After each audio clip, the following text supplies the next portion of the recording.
On a frozen slope in the Ural Mountains, 9 young hikers vanished into legend. What caused their mysterious deaths? Avalanche? A secret Soviet experiment, or something far more sinister?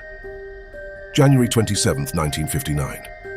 10 hikers from the Ural Polytechnical Institute, led by Igor Dyatlov, set out on what they hoped would be the adventure of a lifetime. The group consisted of 8 men and 2 women, all experienced hikers and skiers.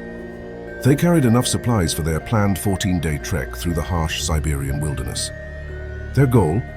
To reach Otorten, a peak deep in the Ural Mountains. But their journey would take them near a place the local Mansi people called Kholat Syakhl, Dead Mountain. Local tribes avoided the area, warning of its cursed reputation. But these were scientists and engineers. They dismissed such tales as superstition. For them, this was simply another challenge. Yet some would later call the mountain's name prophetic. At first, the journey was like any other. The group laughed, snapped photos, and kept detailed diaries of their progress. But just days into the trek, Yuri Yudin, one of the 10 hikers, began to feel unwell. Facing joint pain, he made the difficult decision to turn back. Little did he know this decision would save his life. The remaining 9 pressed on. The weather grew harsher, winds howled and visibility dropped.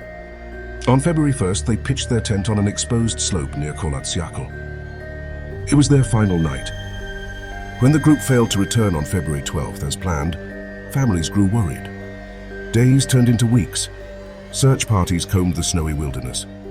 Finally, on February 26th, they made a chilling discovery.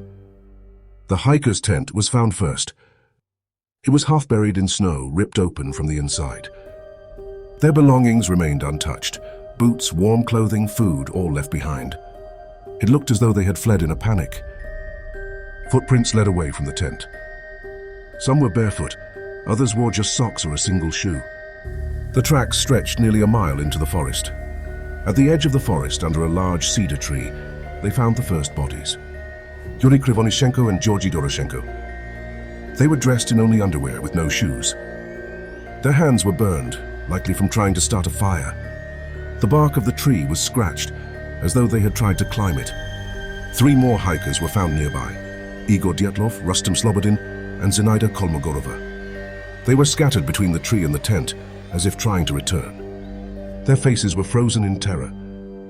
It wasn't until May, 2 months later, that the remaining 4 hikers were found. They lay buried under snow in a ravine. Their injuries defied explanation. Lyudmila Dubinina had broken ribs and was missing her tongue and eyes. Nikolai Thibaut Brignol had a crushed skull.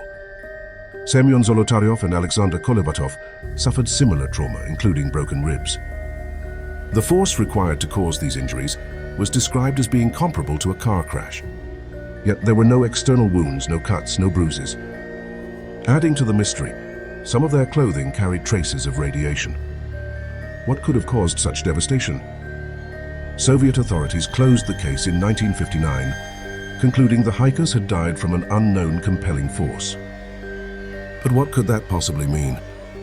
In the decades since, countless theories have emerged. First, avalanche. A sudden collapse of snow might explain their panic. But experts argue the slope wasn't steep enough for an avalanche, and the tent wasn't buried. Then there's the theory of military experiments. Witnesses in the area reported seeing strange orange orbs in the sky. Could the hikers have stumbled into a secret Soviet weapons test? What about paranormal forces? The missing tongue and eyes have fueled theories of extraterrestrial or supernatural involvement. Finally, some scientists suggest infrasound. Low-frequency sound waves caused by wind could trigger panic, confusion, and even hallucinations. Could the hikers have fled their tent in a state of madness? Each theory answers some questions, but leaves others unresolved. The Dyatlov Pass incident remains one of the world's most enduring mysteries. What truly drove 9 experienced hikers to flee into the freezing wilderness? What caused their horrific injuries? The truth is still buried in the snow, guarded by the icy winds of Kholat Syakhl. What do you think happened to the Dyatlov Pass hikers? Was it an avalanche, a secret experiment, or something beyond our understanding?